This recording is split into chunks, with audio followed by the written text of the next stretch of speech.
மத்திய அரசின் 16வது நிதி ஆணைய குழுவுடன் முதலமைச்சர் மு.க.ஸ்டாலின் ஆலோசனை மேற்கொண்டு வருகிறார்.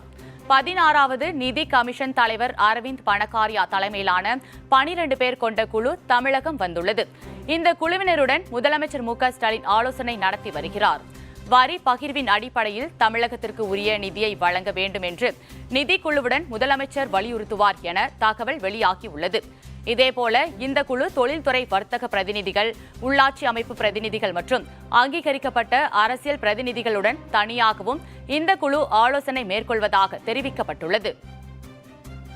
கடந்த 4 ஆண்டுகளில் ஒன்றிய அரசின் மொத்த வரி வருவாயில் 33.16 விழுக்காடு மட்டுமே மாநிலங்களுக்கு பகிர்ந்து அளிக்கப்பட்டிருக்கிறது. மாநிலங்களுக்கான வரி பகிர்வில் இடம்பெற்றிருக்கும் மேல்வரி மற்றும் கூடுதல் கட்டணம் ஆகியவற்றை ஒன்றிய அரசு இக்காலகட்டத்தில் பெருமளவு உயர்த்தியதே இதற்கு முக்கிய காரணம்.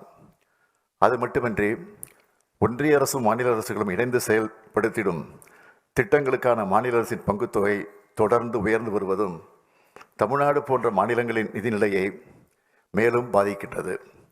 ஒருபுறம் ஒன்றிய அரசிலிருந்து வரவேண்டிய வரி பகிர்வு குறைவதால் மாநில அரசுகளுக்கு ஏற்படும் பாதிப்புகள், மறுபுறம் ஒன்றிய அரசு அறிமுகப்படுத்தும் திட்டங்களுக்கு மாநில அரசு செலவிடும் அதிக நிதி என இரண்டுமே மாநில அரசுகளுக்கு பெரும் சுமையை ஏற்படுத்துகின்றன.